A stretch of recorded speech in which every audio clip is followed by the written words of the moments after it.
Rap and Reason podcast with Dr. Jeremy C. McCool and Earl Hopkins.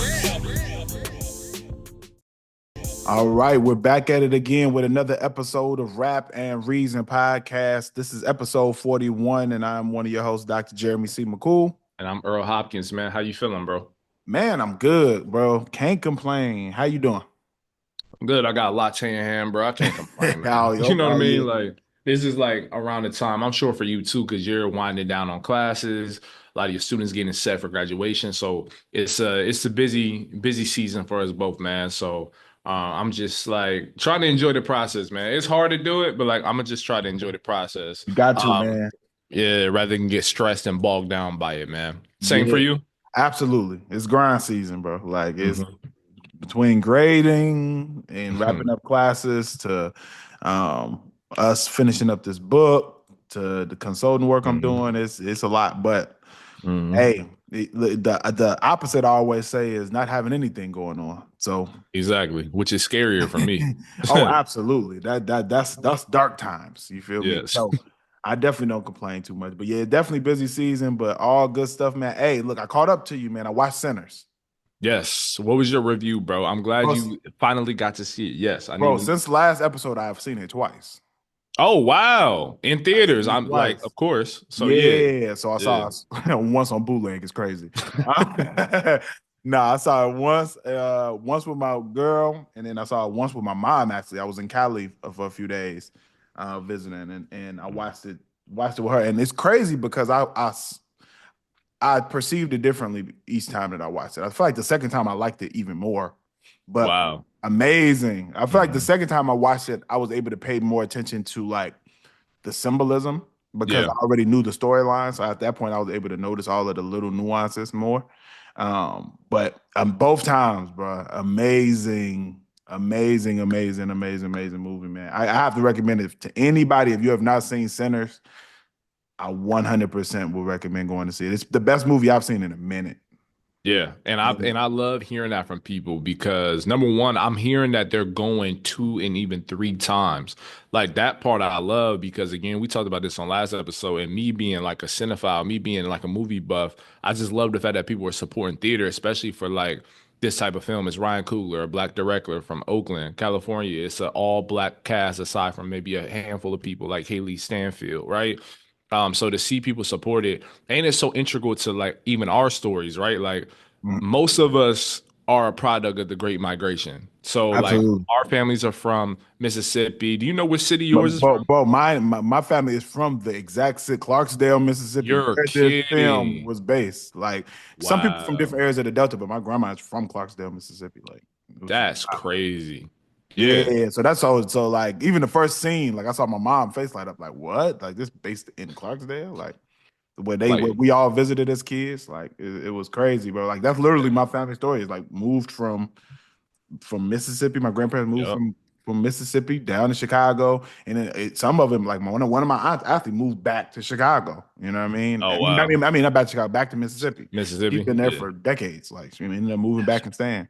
That's crazy. Yeah. A lot of my family has done the same thing. Instead of Chicago, it was Cleveland. So everybody, I happen to grow up in Columbus because my dad moved, but otherwise, most of my family went from Grace, Mississippi to Cleveland. So it's crazy, bro. So the parallels you see there and just like the jazz or blues influences too, bro. Like it's to me, I enjoyed it the second. I'm going for a third. I don't care. Oh, I'm going for a third, bro. I haven't seen a movie back to back like this where I want to see it again since.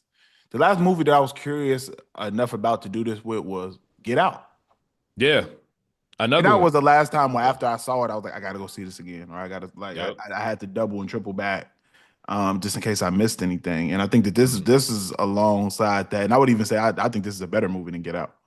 Oh wow. That's high praise, bro. That's high praise. I think I like it better and I haven't seen Get Out in a while, but I think I'm gonna say this is better than Get Out just because of the messaging. But also just like the music was amazing, the shots, like the cinematography, everything was just like on another level than I had seen like I said in a while. Like there are certain scenes in there where I was just amazed by. I was just looking at it like, yo, this is crazy. And we can talk about one because we're imagining y'all These are spoilers, bro. I Hey, don't care. I'm gonna let y'all know, man. If you haven't seen it yet, there are some spoilers coming, so you can hit Yes. fast forward a little bit here because there are gonna be a Yes. couple. Now, this is not a movie podcast, but there is a music component here, and there are Yep. parallels between hip hop and blues that we'll talk about a little bit. But there are a couple spoilers coming, so go ahead, fast forward like two Fast minutes, forward. like fast forward like 2 minutes. Yeah, work the thumbs or work the work the keyboard. So yeah, there's a scene that like a lot of people have like talked about after the movie is the scene where Sammy is playing on the guitar, like he's playing in the actual juke joint, and then you see remnants of like, other artists across time, right? Like it looked like a group from Parliament Funk is playing, and then you see people you see West Coast rappers or traditional East Coast hip hop DJs scratching and things like that, bro. What did you think about when you saw that scene? Bro, it was something like I had never seen before. I've never Hmm. seen a scene that was that impactful. Like it was crazy to see like the ancestors, like it rise up ancestors from other genres, from the past and present, from that time period was Yeah. crazy. It was crazy to watch, like, Mhm. and how they like intertwined the musical genres in Yeah. order to do it. And even like the fact that the roof burning on fire, Hmm.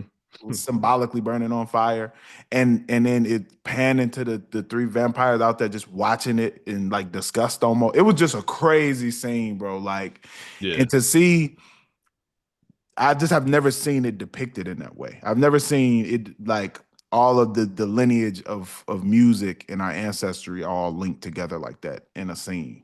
Yeah, I no, think it that, was fire. It was fire. And like for me, like being someone who, I've never seen anything like that in film, but I've seen other, especially black creators like a Spike Lee, for example, take creative liberties, right? And so absolutely. for me, this is one of those that shouldn't work, but it did. Oh no, Mixing it should have been corny. yeah, it should have been corny, but Like it to have wasn't. somebody sitting up there breakdancing next to somebody who's, you know what I mean, Or playing twerking. funk music, and then next to Yeah. somebody who twerking, next to somebody who crip walking. This should be a corny scene Right. on And he paper. made it work. Ryan Coogler made it work. And I think he made it work. I think the cast made it work because they're of the culture. So if there's a sense of authenticity to it, you really can't miss. You can, but I think with Ryan Coogler's vision, we've seen him with Black Panther, we've seen him with Fruitvale Station. Like he's a master at what he does. And he's authentic in how he, tells these stories. So yeah, he's one of my favorite directors. Him, Jordan Peele, like these are my two favorite directors right now. So I wasn't surprised that this came through as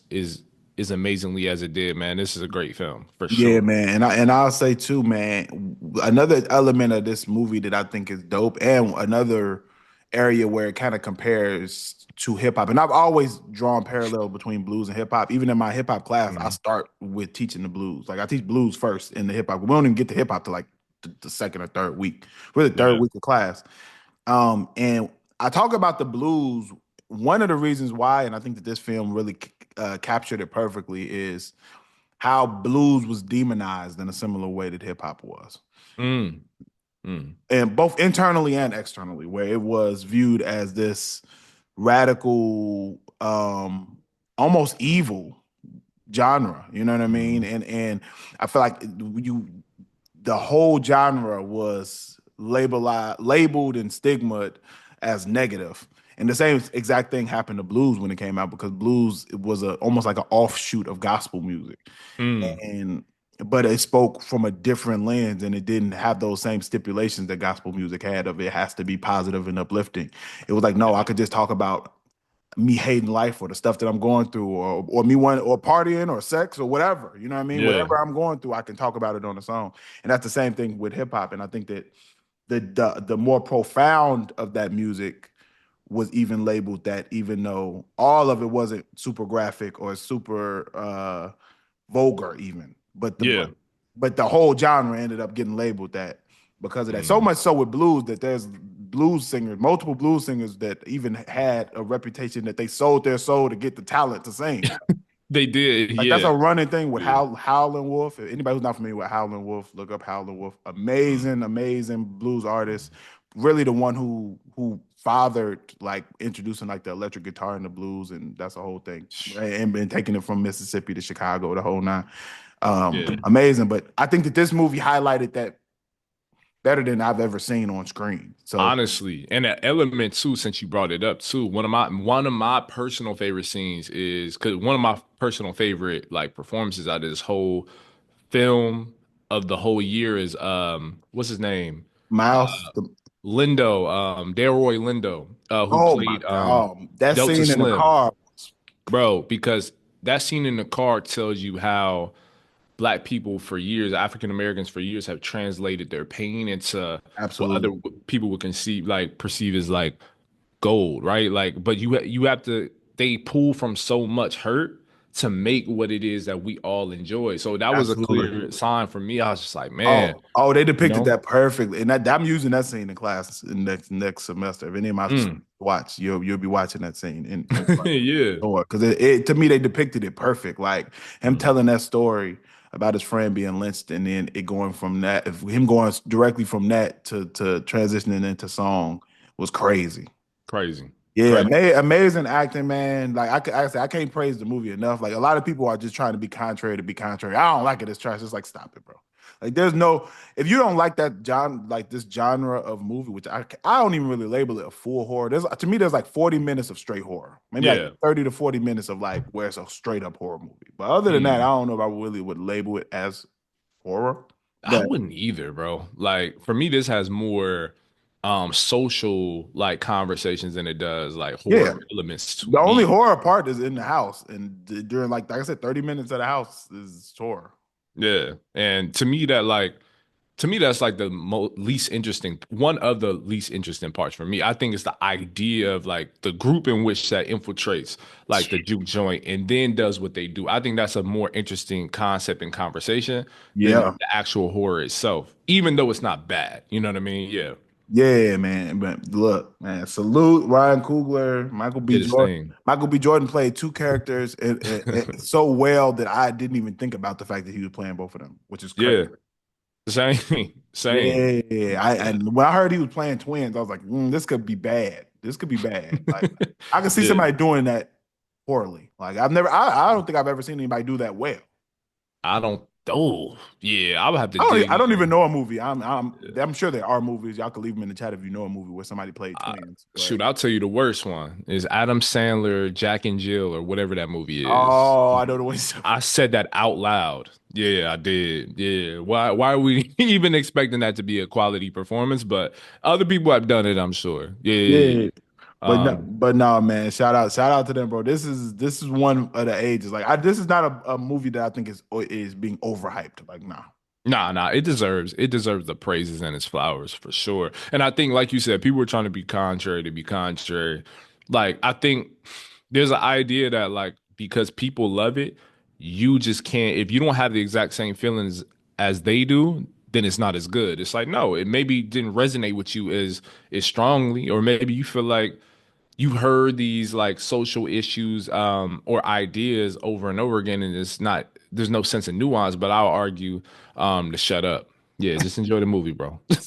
Just enjoy the movie and the popcorn, bro. Just enjoy the moment, man. Just enjoy the moment, man. Let it rock. But yeah, shout out to the team, man. I'll probably be going to see it a third time at some point too. Absolutely. Yes, sir. All right. In other news, man, we hinted at this when it was being spoken on, but now it's official. So we have to make sure we show some love. Outkast be Yes. inducted into the Rock and Roll Hall of Fame, man. What you think about that? It's amazing, man. We talked about this. Obviously, the stipulations. You can only get into the Rock and Roll Hall of Fame after a certain amount of years. I think from your last record or whatever the stipulations are. And so our idea was, man, this should have been happened. Like, of course, right? Absolutely. But regardless, I'm just glad that Outkast again is just due, man. This group is. We've talked about it. We've reviewed anniversary albums of theirs. This is such a influential group for you, I think it's at the top of your list as far as hip hop groups. It's certainly duos.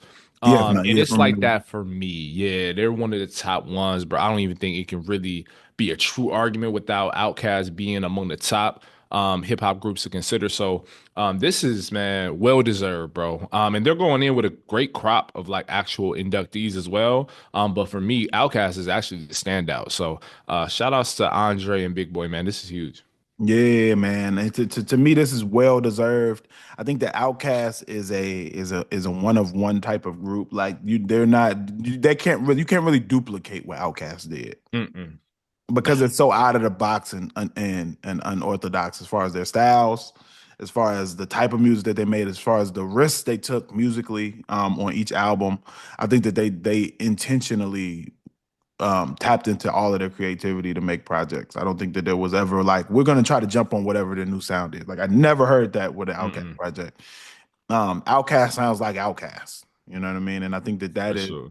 they infuse different elements of past genres like funk, Hmm.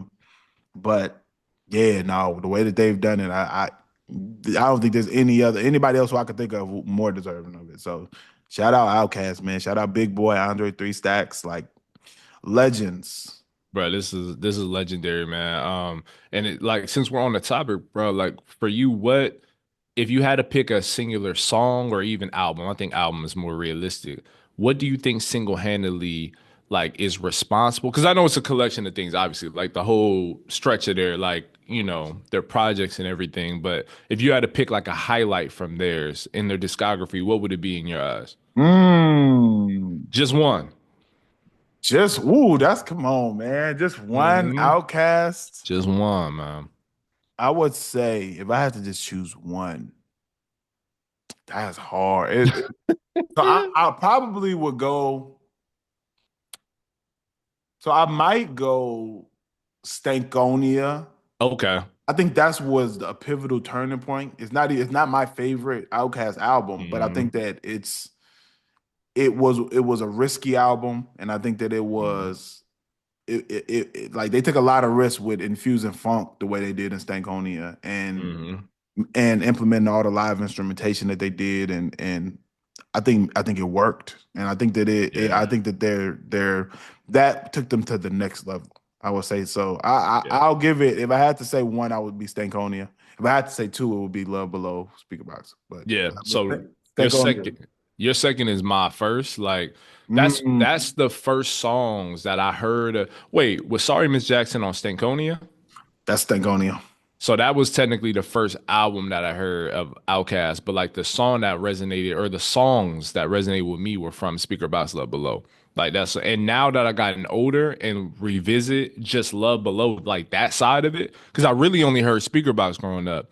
So it's crazy you grow Mm. up, man, you think you know these artists and then you revisit them and you dive deeper and you're like, hold on, bro, like I wasn't appreciating Three Stacks enough. Like I love Big Boy, but I wasn't appreciating Andre enough. So yeah, if I had to pick Mm. one, it would be Love Below Speaker Box for sure. But That's interesting. regardless, That's interesting. I yeah. feel like three. That's interesting because I felt like Three Stacks was all. It was always opposite with me. It was always Mm. all Three Stacks always stood out to me just because Hmm. of his sound. I feel like Yeah. his voice always stood out to me. I always like both of them, but I feel like Andre's stuff stood out to me. So even like when Speakerbox Love Below dropped, I gravitated to more of Andre 3000 songs. Hmm. Like I got like Yeah. Roses and like Yeah. even Prototype and all of that. Like to me, that was just always like stand out. Even though, but when I think about it though, they Big Boy songs on that were crazy too They though. went crazy on Speaker Box, bro. Yo, Like both sides of that. both sides are phenomenal, If I'm bro. not mistaken, that is it might don't quote me on this, but I believe that's the number one, still the highest selling hip hop album of all time. Woo! I believe it though. Because when you actually go down the track list, you like, this was a hit, this was a hit. Like Let me double check. Okay, no, crazy. I'm right. I just want to double check, fact checked.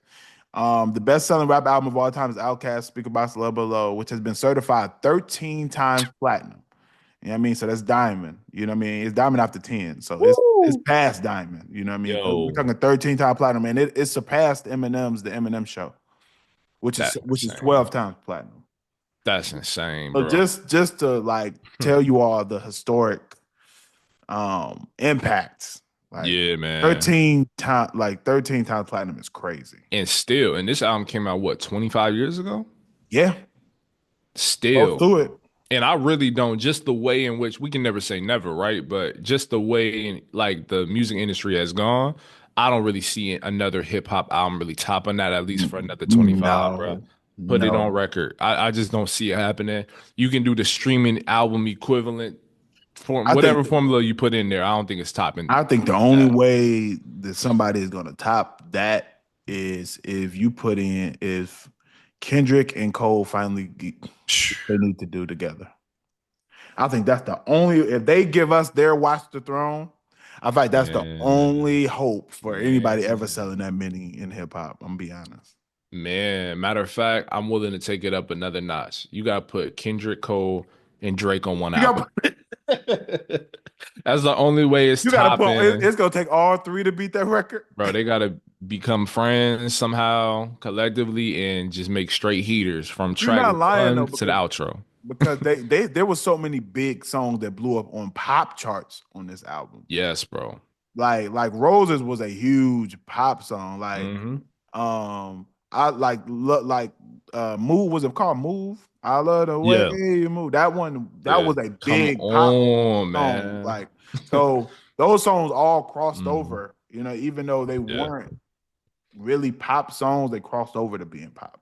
Yeah. And So for me, that's Outkast power. It's just like their ability. Because if you listen to their first album, you're like, and if you listen to their first album and their last album, not Idlewild, but the one like whatever, Speaker Box Love Below, like you're like these are two different groups, like entirely. facts. That's just the power of just the way they were Was able that? to evolve, bro.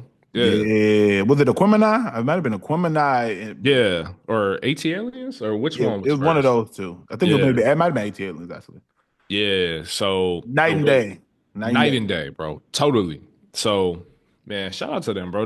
I feel like I shout out too many people each each podcast, but we admire these artists, bro, for what they've done and do. So if you ever question why Andre's playing the flute, just listen to Love Below Speaker Box, bro. You're not lying. He can do what he want. Listen to Prototype, man. Yeah. And you should understand why us hip hop fans are mad that he running around here with a flute. Listen to some old Yeah. Andre 3000 projects and hear how well he raps, and then you'll know why we're irritated by the fact that he running around with a flute, man. And I could be wrong, but I feel like at his shows he lightweight freestyles too, just to give people a hint as to like what he could be doing. But instead, he got that flute in hand instead of a traditional microphone, bro. Like, it sucks. He be teasing, man. It's disrespectful to me. I'll be honest. It's to the point of disrespectful, man. Like, Yeah. Andre 3000, please stop playing. I need you to put on some real clothes, come outside, and I need you to rap again. That's what I need you to do. I need all Well, right. before we move on though, I just thought of this question. Like, I know obviously Outkast is the group, but how has it happened that like a group member has branched off, gone solo, and they were placed in the Rock and Roll Hall of Fame as solo artists too? And if so, I'm does sure. Andre deserve that?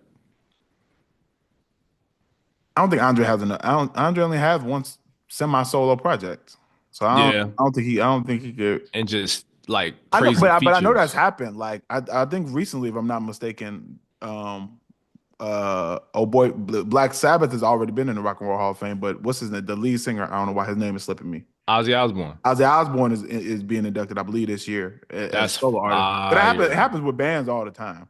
Yo, okay. That makes sense though, Yeah, right? and I'm That pretty makes sure. sense. Like I don't know if NWA is on the Rock and Roll Hall of Fame, but I would not be shocked if they were, and also Ice Cube was separately. So For it sure. definitely would it definitely happens.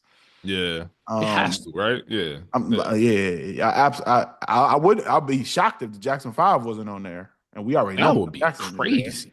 Yeah, that and you already know Michael. So I definitely think it's possible. I think if Andre drops a solo, like a legitimate solo album, hmm not this flu stuff. If you Yeah, drop I a was about to say real, that ain't legitimate. That ain't legitimate. stop it, man. That was lo-fi trash. If he drop a real album, Wow. Yeah. if he drops a real serious actual album, hmm I wouldn't see why not. Yeah. Yeah. Especially how commonplace it is, especially outside the genre. Like it has to happen, right? Like Yeah, I could see it, and I think there's some other groups where that like it's at least like two or three Wu Tang members who should be on there individually. for sure. People Yeah. can argue about which ones because there's a lot of them that are good, but Yeah.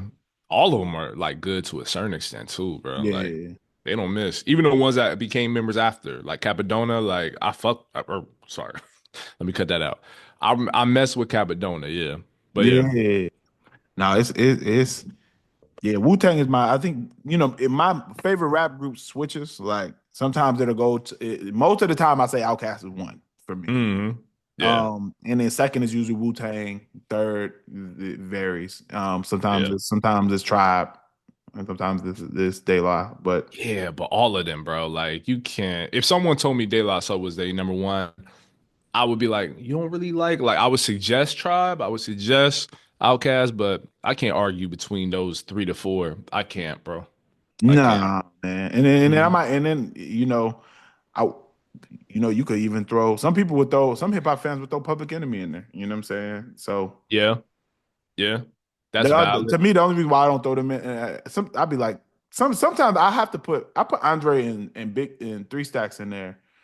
I mean, not Andre and Three Stacks, Andre and Big Boy as Outkast as one because they're both really, really great rappers. Same reason why I put Yeah, Wu Tang too is because it's a lot of great rappers together. So a lot of yeah. those other groups, only one person is rapping.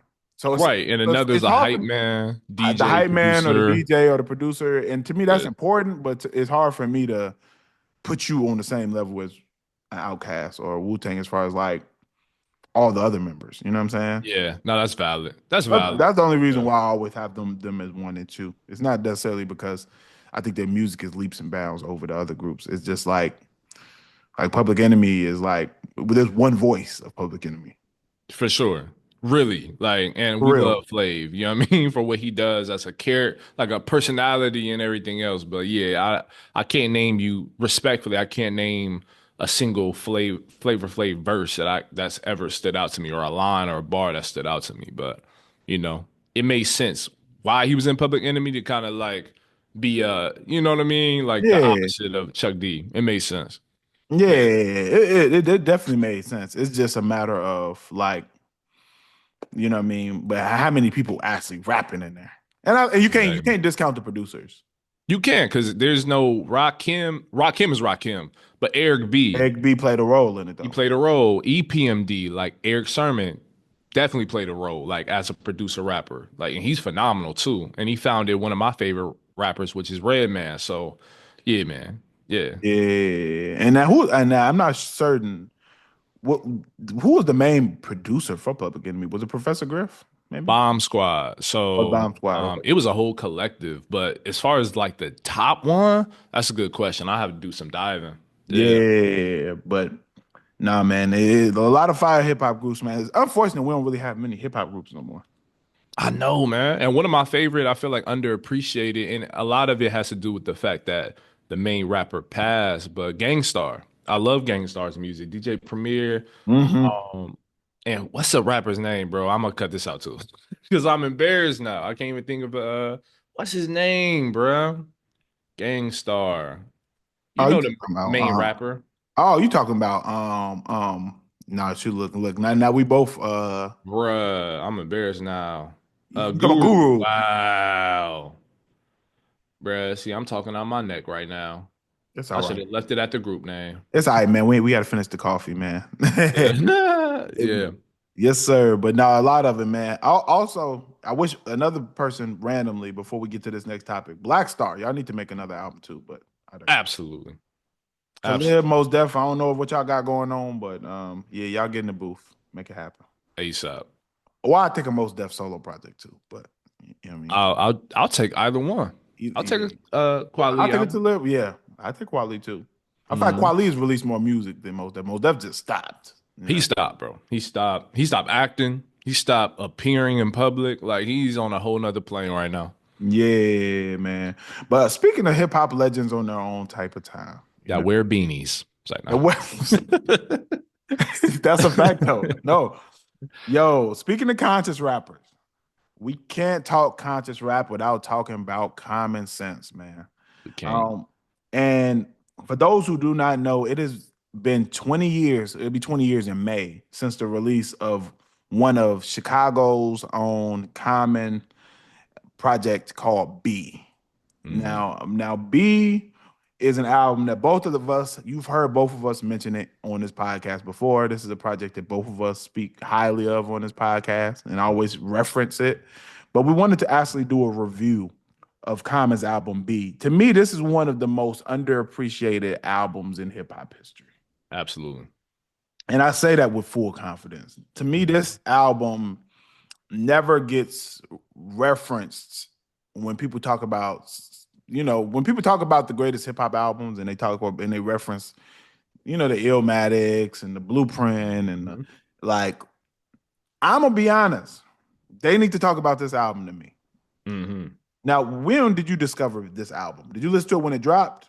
So I didn't listen to the full album when it dropped. The first time, and this is, I'm gonna make a bold claim later, but the first time I heard um, a common Kanye produced track was actually on the Dave Chappelle show, Mm-hmm. which is wild. Like I feel like a lot of people say that No, actually. absolutely. Why I was watching this at that age, that's a discussion for a later day, maybe a different pod. But I was I watching it was right with listening, you. I was listening to the food, and I saw this kid, wide jaw, backpack, and I saw a comment. I'm like, what is this? Like, this is fire. Production is hard. And so that was the first time I ever heard this album. That may have even been the first time knowingly I ever heard Common. So Mm. yeah, I would say that was the first time I heard this. Yeah. Yo, and for me, I was already up on Common music. I had Mm. a cousin and my brother listened to Common. So they had already kind of put me on some of his music beforehand. But I feel like this album was my first time like actually listening to a Common project in real time, like when it came out and actually like Hmm. being able to experience, the Yeah. whole rollout and being too because I was what, it's 2005, I was 12. So Hmm. I was old enough to be like cognizant of what was happening. And I remember actually watching the music video for the corner on on 106 in Park and like was Hmm. actually involved with the release. I'm Exactly. like, this was the first time of that where I got to actually see a Common album rollout. And I was amazed by it, man. Like the first time I heard this project, I was like, yo, this is crazy. Like the production. I know this is, I always got to get this disclaimer. I know it's not a good time to praise Kanye. Mm, Kanye praises Kanye more than anybody else needs to praise Kanye. for sure. Um, he on another type of time. So musically, this Yes. his work on this specific project, amazing. Like Phenomenal. all of the stars aligned between Common and Kanye for this project. It is yeah, amazing. Everything and just going from it. There really aren't any songs on here I dislike, and I say that confidently. Yeah. There's no bad Understand. song on here to me, in my opinion. And like Mm-mm. that, music is subjective. Some of you all may dislike. There are 11 songs on here. I like all 11. Yes. Um, yeah, I love all of them. But I'll say my favorites, the intro. I've always loved the intro for this album. Yeah. The production just sounds crazy. It's big, and Hmm. it's just a unique sound. Yeah. Um, The Corner is a song I've always loved. I use it in Class. my classes. It's just to me, he just really captures he captures Chicago life in a way that's different than I had heard before Mm. on record. A Yeah. lot, and it's not in a way of like I'm glorifying any of the stuff that's going on in the streets, but I'm just like painting a picture of Hmm. what it's like to be here on the South Side, and I think that did it perfectly for me. Another one of my favorites, the food. The live version that's on here. Same thing. I discovered it on Dave Chappelle show. Amazing. They say I love with John Legend Hmm. and yay, and then yeah, testify. I love. Like I said, I love the whole album. So I would be going through the whole thing, but yeah, amazing, bro. What Yeah. you think? What song stand out to you? Nah, like you said, bro, it's very few albums where I love all the songs on here, and this is one of those few. B is like to me his Common's magnum opus, but beyond that, this is probably one of my favorite albums between 2020 2010. Like this is my favorite album among that whole decade, bro. I think Mm. like a song like Faithful, The Corner, as you said, Shy City. And I'm gonna just keep going down the list. Real People, They Say with John Legend on the hook, bro. Like for me, like when I hear this album, I think of Chicago as someone who did not grow up in Chicago. So the fact that you say it just reaffirms my ideas of what it felt like or what it could feel like growing up. Or listen to somebody beyond that, right? Listen to somebody that's really authentic to the soil, right? Um, And for me being a non-Chicagoan feeling that way about the album speaks to how powerful the production is. It speaks to how descriptive and how in-depth Common's lyrics are. Everything aligned on this, bro. The fiery, soulful records that Kanye cooked up, it just blended and matched well with the direction that Common went with all of these records. So yeah, man, like the fact that it even came out in May of 2005 surprises me because when I listen to this album, I think of like winners, like Midwest winners for some reason. I don't know why, but nah, this album is fire, bro. Yo, no, nah, man, Yeah. and you know what pops in my head is that the video for the corner, man, is set that black and white with the. I wonder if Uh-huh. Hype Williams shot that video. I'm not sure, but it looks like a Hype Williams video. You know, and when you see the smoke, the you see their breath with it being cold, like it's the whole Hmm. visual. But no, man, this is I agree with you. This is Common to me. This is my favorite Common project for sure.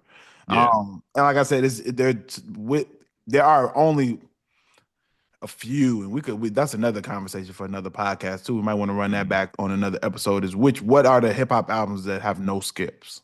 Yeah. This is one of them. This Probably is one what of like 4 or 5 for me. Yeah, I don't. So we could try to name those next podcast. I don't think we're gonna make it to more than five, and it'll be fun us pointing out which songs are bad. Yeah. So and albums that could be potentially in that. So we'll do that next episode. But this is definitely one of those ones, man, where Yeah. it's a perfect album, and I think that when we talk about hip hop projects. And when we name these, you know, we're very accustomed to naming only New York artists for when we talk about the greatest rap albums of all time. Hmm. You know, we're quick to Nas, Jay Z, like you know what I mean, Right. big. Like we go straight to those. This needs to be mentioned. I think so. And I wonder why it's not. I mean, obviously, I don't know. I don't have the metrics in front of me. I don't know how much it sold. I think a lot of that is based on that is like how many albums did it sell. But then you have And Illmatic I was that, gonna say Illmatic yeah. didn't sell a lot when it dropped though. So Yeah. And yeah, I think like because Illmatic, I would say that the reason many people feel that way about Illmatic or like maybe some non-platinum or non-traditionally hit albums, like they'll mention it is because there was a sense of nuance to them. Or it could just be just this grand quality. I know for Illmatic, it was the fact that, wait a minute, you can have multiple producers on one album? Like that's crazy. I yeah. think people need to look at B as one of those transformative albums for hip hop because for me this is like the graduation stage of what's that what was the label Kweli Mos Def were on Raucous Records. Rockets Records like that era. I feel like this is like the graduating stage, like this is like the final boss of like Rockets Records rappers. I don't know what it Yeah, is, man. It's just like all the that's magic of that era coalesce into this. Like yeah. it's that. It's that I for sure. I agree. I think this is the yeah, this is like this. I would say yeah, the graduation of that. This is like, and I feel like the solo producer projects, like this is the king of that too. Like I feel like Yeah. Kanye produced this perfectly. Like I don't, I Mhm.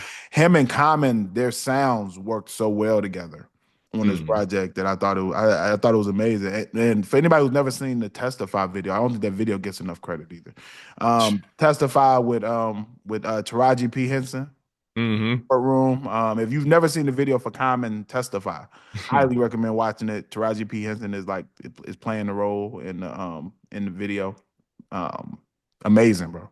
Yeah. Yeah, this is one of those projects. So I would highly recommend to anybody who's never heard Common B, please do yourself a favor. Like I don't even know if there's a way you could not like this project, but if you like hip hop, I think this is one you'll love. Yeah. No, absolutely. Yeah, so highly recommend, highly recommend. On another note, man, another idea that we wanted to talk about is man, top rappers for the gym. We hinted at this on the last episode, Yeah. and we can go back and forth with naming them and why. So I'll start Mhm. off with this one. Rick Ross. Yes. For me, Rick Ross music, it sounds larger than life. It just sounds I don't know. It sounds like I need to be doing better. And like Yeah. That's what Yeah. Rick Ross music does for me, man. So the Rick Ross is definitely on there for me. Rick Ross music just sounds big. It's just hustle go getter music, man. Who you got?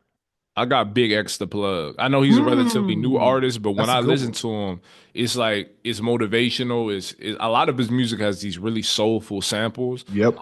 and just these familiar tones. But he throws on his southern, voice on it. He got a commanding voice. It makes you just want to like whatever you're doing, just take it another notch. So that's why I'll put Big X the plug up there, as one of my top ones, bro. Like and it was crazy. I only exclusively listen to him when I'm working out. No, really no other time. Maybe if I'm Mm, in the whip, I'll throw it on randomly if it pops up. But yeah, I would say Big X for sure. okay, all right. And I thought another one that who's in there for me, man, is Dolph, Young Dolph. Yep. Hmm. Young Dolph is, I feel like most of the time I'm listening to Dolph. I play him in the car sometimes too, but most of the time is in the gym. If I'm in Yeah. the gym, Dolph is usually a go-to person. And I think it's just Young Dolph has great production, Yeah. but he also talks a lot of hustle, go getter, get to it type of lyrics that are in his music that I feel like resonate with me when I'm in the gym. Oh, for sure. Yeah. Another one for me is 21 Savage, bro. Violence. For the Nothing same like some reason, good violence yeah, in the gym. violence rap. Like that's the only time I listen to that because I'm like, okay, you That's talking true. about doing this and that. I'm gonna do that to these weights of this heavy bag. Like, cool, you know what I mean? But it just keeps your blood rushing and keeps you going. I So agree. yeah, 21 Savage, 20, bro. I play a Yeah. lot of 21 in the gym. That's actually the only time I listen to 21 Savage. Yeah. I don't really play I don't play him outside of that at all. Nah. Um Another one, man, Jeezy for me. Okay. Okay. Jeezy just always has good production, also hustle music, but extreme but has production and it's usually higher paced and especially his older stuff. Like, Mm-hmm. yeah, Jeezy's always been a go-to for me. I'm gonna throw a wrench in there. Playboy Cardi. Okay. Stop Now it. hear me. Now hear me out. What kind Hear of me what? out. Nah, man. Well, you at Lifetime with that, man. Where you at, man? Where you at? Nah, Bro, man. You're I'm at one of going, the soft yeah. gyms. You're at one of the soft, luxurious gyms. Nah. So I listen to Playboy if I'm running because it's mindless music. You don't have to think too deep. You just kind of let the production take over the little cheers, like they fall into the backdrop. You know what I'm saying? You don't, none of those you got to really pay attention to. But like as far as the beats, the production, it's high pace. It's that pyro trap sound that I rock with. When I'm thinking about doing something of higher importance, but I just want some background music. I'll throw on some Playboy, I'll throw on some Side Baby or something. So yeah, All yeah. I right, all knew it'd right. be a wrench. That's a wrench, man. That's you got to listen to that in the eucalyptus steam room. That's what you listening. I'll throw another one in there, man. Kevin Gates. I listen to Kevin Gates in the For gym. sure. That's a Another that's a person must. who's been talking crazy on the internet all the time, and it's not. I'm sorry, his music sounds good in the gym. It is what it is. It is what it is. It does. You block that out when you're in the gym. Like I don't care who you dating. I don't care what you said I or don't care what you said. I don't care who you is. I don't care if you're in trouble. I just it is you know what what I it is. mean. And So then yeah. of course I got to throw in Hove, man. Oh yeah. Not for me, but I understand why. Especially 444. I could see Hove, that Hove playing on has that. specific songs for me that work well in the gym, and it's usually songs like the Black Album is one of those ones. Okay. Like you don't know the MOP remix is a go to in the gym. He got certain songs that are just like Hmm. yeah, that just put me in mode. Yeah, man. Yeah, I'll throw Yeah. another one in there. Young Thug. You won't you won't believe it, but it's true. Oh man, It is what true. you know? No, let me stop because there are some Thug songs on my gym playlist. Let me stop. For sure. Halftime check Hmm. is on there. Like Yep. he got some songs that are on there for me. I was trying to try to joke with you, but I was like, nah, not even try to lie. Yeah. He has some Yeah. songs. Speaking of Young Thug, man, Yes, sir. Young Thug has an album coming out. He does, bro. This will be his real. I would. So he had other projects, like Slime Language 2, and then he dropped another one while unfortunately he was behind bars. But I think this one is like his big one. Like this is the real Mm. next album. What are your thoughts in anticipation of the project, though? I'm gonna be honest, man. My hope. I wouldn't say that I know it's gonna happen, but my hope is that he has something to say. You know, Mm. so far the things I've heard from him on the features that he's jumped on, It's just been the same old same. I haven't necessarily nothing has been different as far as his messaging. Mm, It's the same old girls, cars, money like that. You know what I mean? Which is cool, but um, I was hoping he has more to say than that coming out. Um, mm, so yeah, that's my hope for it. I don't know if we'll get it, um, yeah. but yeah, I hope so. Yeah, nah, for me, I'm a Thug fan. So like based on the record that I heard with him and Future Money on Money, it is very much the same old Thug. But like Thug, like me, like for one, he's one of those artists where I don't really anticipate like for Mm, me to come out with a strong message.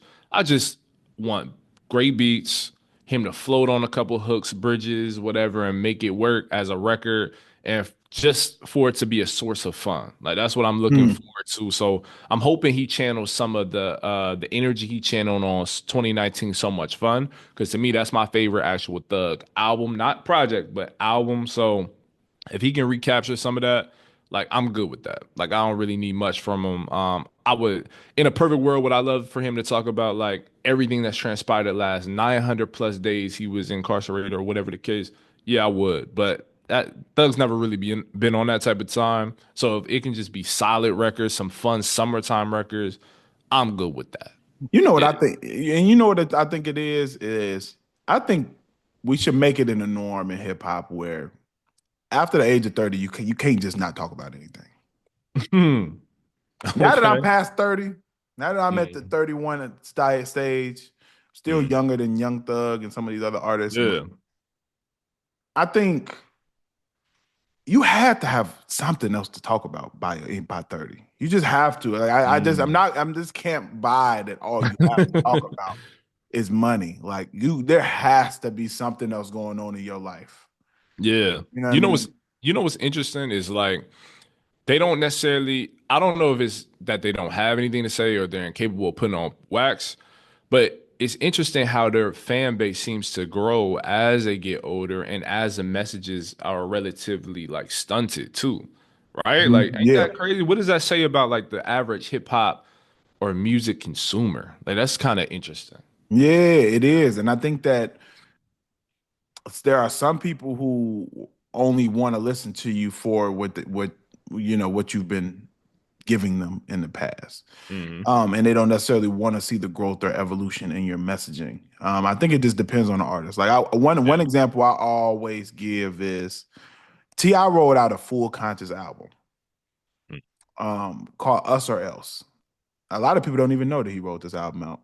I don't. Mm-mm. Amazing too. That's the crazy Mm. thing. Wrote it out, and once people didn't gravitate to it and didn't flock to it, he was like, "Okay, I'm going right back to making the music I was making before." And it's unfortunate that he made this album. It was about police brutality. It was about systemic racism and about all of this stuff, and people didn't gravitate to it. So a lot of times when artists do take those risks, it doesn't work, and they're like, "All right, well, I'm just gonna go back to making money songs about the club and whatever." You know what I mean? And I Hmm. think that plays a role in it too. So I think the consumers definitely play a role in the messaging of the artist. Like, Yeah, and I asked Charlemagne the God this last year. I asked him because he had a book coming out, but we talked about hip hop and what stage of maturity is hip hop at. At that point, it was 51, but the 50-year mark had just passed. I asked him, what stage is hip hop in? Is it mature enough for some of these topics that he's tackling in the book and that other artists tackle in music, right? Like politics, social issues, everything else. Is the hip hop fan of today ready for that? Or like, would they even receive it? And he said, yeah, of course, right? But as I look at like some of the top tier artists, aside from like a Kendrick or a Cole or some other handful of artists, the majority of those artists that they listen to, they're subscribed to, they don't do that. So yes, hip hop has always been rooted in these topics, but I don't think the average hip hop fan today is really trying to hear it, which is a shame. It's a crime. you know, and I That's why and you I should buy our book. But go ahead. that's exactly why you should buy a book, and we'll talk about that Yeah. a little bit more. The thing is, I will say, I think the average young fan isn't. Mm. I think we got to differentiate that. I think the average fan is 22 and younger, maybe not. 22, between 22 and 30. I would say, I would say 25 to 30, yes. Okay. Yeah. I think because I think those artists are still listening to artists who are talking about more than that. They listen, you know, they might Mm, listen to I'm gonna get like Meek Mill for prime mm, example. Somebody who talks about who has some music that's about whatever, but then he has yeah. some music that's has a message. You know what I mean? It's Yeah. not all just fluff. You know what I'm saying? And I think that Exactly. the older generation still gravitates to artists that do both a little bit more. Even like, and that's why some of the old artists that are a little bit older, they still know that they have to put a conscious record out. Like even when we review Glorilla album, Mm, Glorilla made sure she put a song or two on there to have some substance still. exactly. Meg Thee Yeah. Stallion, same thing. Like they know that, like, okay, my fans want a little bit more than just Hmm. nothing. But the younger generation, maybe not, you know. Yeah. Yeah. And for every Glorilla, right, where she actually like made a conscious song, place it on the album. It's one thing to make a song, but to place it on your album in this climate, especially with her kind of fan base, is somewhat of a bold move. It shouldn't be perceived that way, but it is. And But I'm then you using have, conscious very loosely with this, by the way. I'm using that I term mean, yeah, very it loosely. wasn't, I'm not saying it was. So don't go on that album expecting to hear, you know, it's kind yeah, of pro black. You know, no, I yeah. ain't saying it ain't that, but I'm saying she has something to say.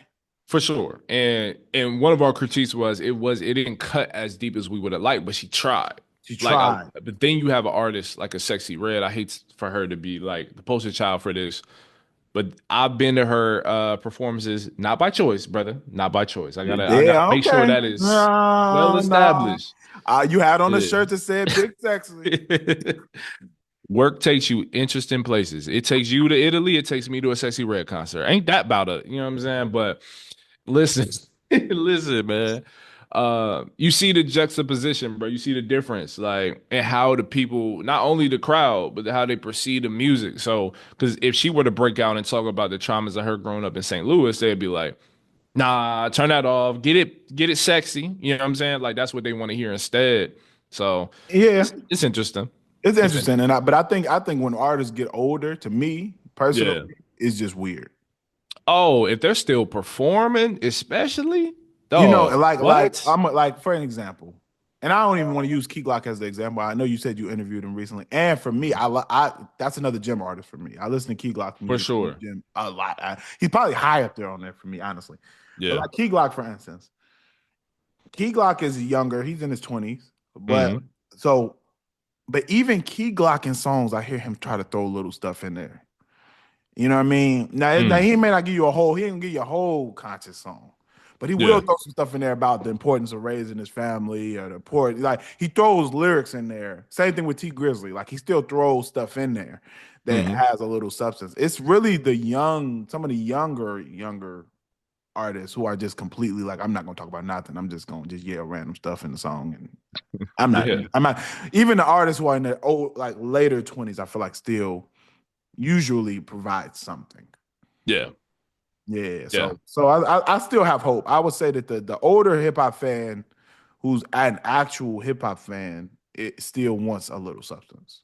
For sure. I think they do innately because there's no way you don't. And I think when it comes to conscious messaging, people always assume, especially younger hip hop fans that I talk to, I can't say in general, but I talk to, they always think of conscious as this book pack dawning, Kango hat wearing dude Yeah, that just talks about the intricacies of being black in America. No. Like if you talk about like teenage angst, if you're a young artist that talks about the anxious feeling of entering a certain yeah, lifestyle or something, I don't know. Like I'm just yeah. spitballing, but Ride that's wave, conscious. ride wave. Ride wave, Prime example, somebody yes. who talks about anxiety and depression and all those type of Hmm. things in his music. Now it might not be super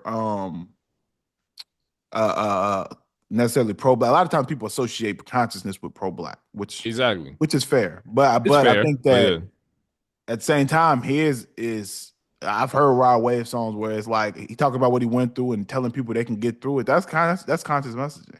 You know it's what I conscious mean? messaging and how the person to me who really resonates with myself as well as other millions of hip hop fans are people that are able to like implement that, like you said, put the medicine in the candy.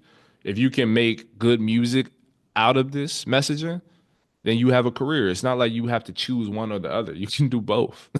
You know Yeah, what I mean? Yeah. Absolutely. You can create both types of music that you like. And that's all I hope for with the Young Thug album is just try to do something else. Try to feed the other Mm. fans who actually want to hear some type of substance, you know. Yeah. Make I it don't think he's gonna do it, I don't but think so either. And I think I'm probably gonna come here and when we do the review, be like, I don't like it. And that's probably why, you know what I mean? But yeah. at least the R&R fans now know, y'all know if it don't have any substance, I'm probably not gonna like And y'all know if it's good enough, I can bypass it. All right. If it it. is, but it has to be good. It has to be good if I'm gonna bypass it. You know what I mean? Yeah. But yeah. But But yeah. yes, sir. And then we also want to add, man, the book is at like what, 85% It's now? about 85. It's about 85, man. 85% done, man. For those who do Yeah. not know, we are currently finishing up a book. It'll be done this summer. It'll be out next year. A book on conscious rap, specifically revolved around the impact of Kendrick Lamar and J. Cole. Um, Excited about this book, man. To be coming out under Bloomsbury Publishing, and y'all make sure y'all stay on the lookout for it, man. As of now, Mhm. title is "Conscious Rap Lives: How Kendrick Lamar and J. Cole Saved Hip Hop." That's what it Yeah, is man. as of now. Yeah.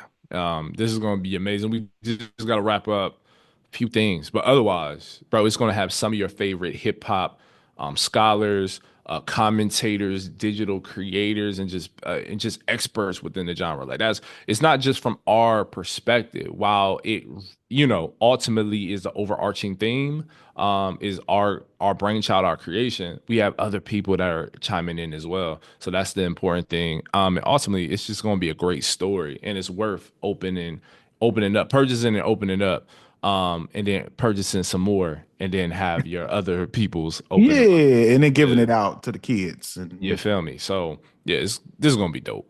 yeah, There's man. no Y'all, question in my mind. Bestseller no, on the way. oh, bestseller, man. Best hip hop story ever written, man. I'm Yeah. putting that out there because I'm seeing how the book is coming out, man.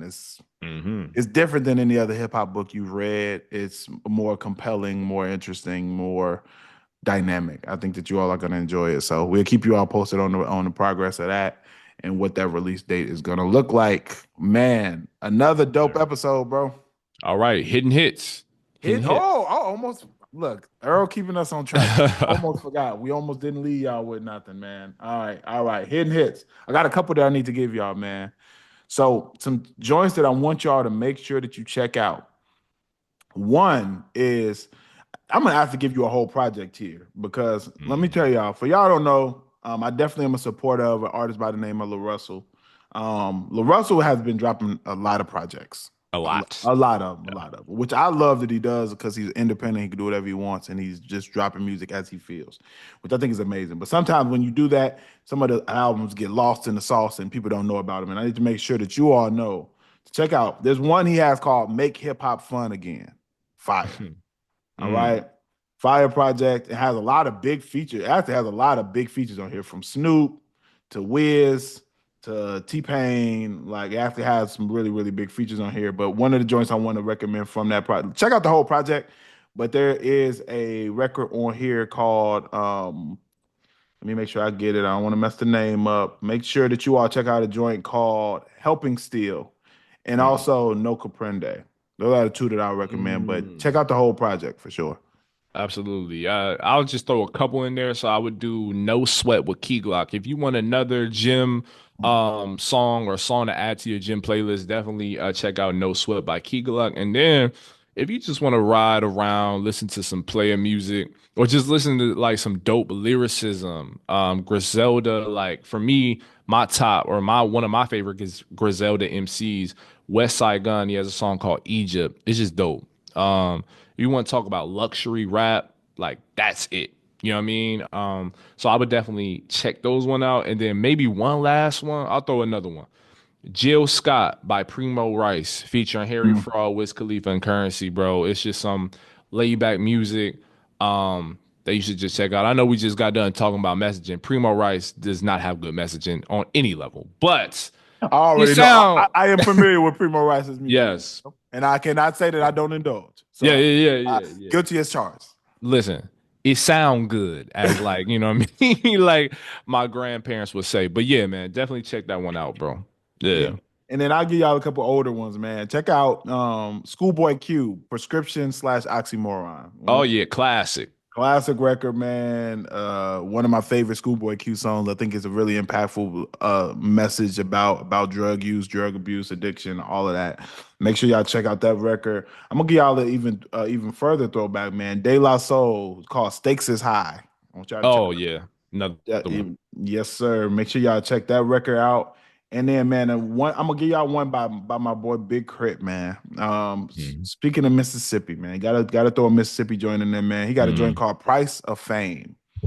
Mhm. Please make sure y'all check that out. It's off his album "Forever Is a Mighty Long Time." Check out "Price of Fame" by Big Crit, man. Fire. Fire, man. Yes, sir, man. Oh, another good one, bro. Another dope one, bro. Episode 41, man. Make sure y'all are tapped in on social media, following us at Rap and Reason on Instagram, on TikTok. Make sure you subscribe to our YouTube channel. A lot of y'all are Yes. watching and you're forgetting to subscribe. Make sure y'all subscribe on there. If you're listening on Apple or Spotify, make sure that you all are giving us a rating on there as well, man. And we'll keep on giving you all some hip hop reviews and hip hop news, man. Stay tapped in. Yes, sir. Until next time, bro. Till next time, bro. Peace. Peace.